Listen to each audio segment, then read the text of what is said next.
Monster of Florence episode 1।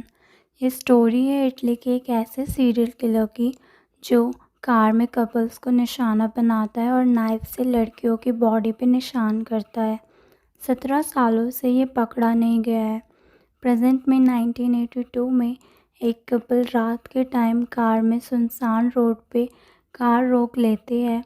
वो road के थोड़े ही साइड में थे। सामने की तरफ से वो एक आदमी को आते हुए देखते हैं। जब लड़का ड्राइविंग सीट पे जाता है यहाँ से जाने के लिए, तो वो आदमी उन दोनों को गोली से मार देता है। वो अपनी आखिरी गोली की बुलेट लड़की पे चलाता है। क्राइम सीन पे मेडिकल हेल्प भी आ जाती है। देखते हैं कि लड़का अभी भी ज़िंदा है और उसे रेस्क्यू करने के लिए एम्बुलेंस में ले जाते हैं। साइको किलर पीछे से सब देख रहा होता है। पुलिस की टीम इन्वेस्टिगेशन में बताती है कि ये सेम कातिल है जिसने खून 8 बार एक ही गन से किए और सेम तरीके से किए गए हैं। उस किलर को औरतों को मारने में ज़्यादा मज़ा आता है। टाइम ना होने के रीज़न से उसने वो नाइफ से वो निशान नहीं बना पाया। हॉस्पिटल से न्यूज़ आती है कि लड़का भी मर गया है। उसकी कंडीशन बहुत नाजुक थी।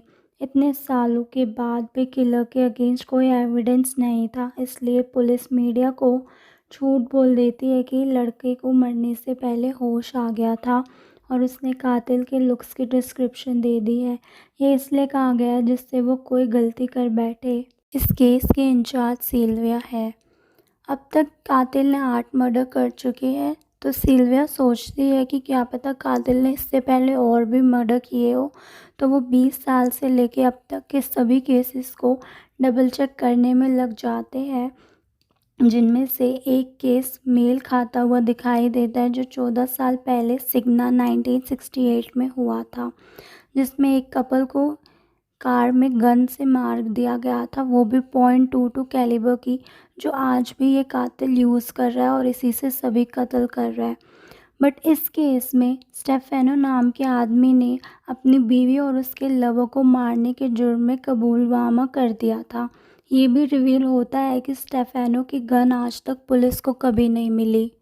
स्टेफेनो से मिलने के लिए पुलिस आती है उसकी बीवी के मर्डर केस के बारे में जानने के लिए, बट वो मिलने से मना कर देता है। 1959 के फ्लैशबैक में दिखाते हैं कि शादी के दिन बारबरा, उसकी बीवी, शादी से भाग जाते हैं और उसके रिलेटिव उसको पकड़ के वापस लाते हैं। आफ्टर 1 ईयर स्टेफेनो बारबरा को बताता है कि उनके जॉब चली गई है और उसके वजह से उसे काम ढूंढना पड़ेगा, जिसलिए उनको किसी को घर रेंट देना पड़ेगा। वो जिस अपने रेंट वाले से मिलने के लिए जाते हैं उसका नाम सैल्वाटोर होता है।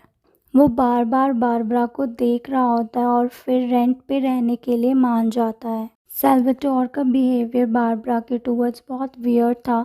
सडनली वो बारबरा के रूम में चला जाता है और स्टेफेनो हॉल में बैठा बस देखता रहता है और कुछ नहीं करता।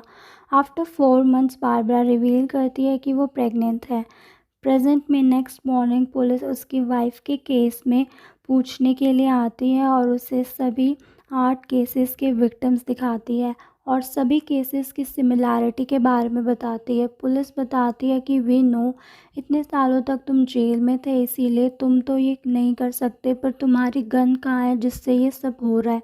इस पर स्टेफेनो बोलता है कि मैंने अपनी वाइफ और उसके लवर के मारने के बाद वो गन फेंक दी थी और सभी विक्टिम्स के बारे में वो नहीं जानता और उसे इन सब चीज़ों के बारे में कुछ नहीं पता।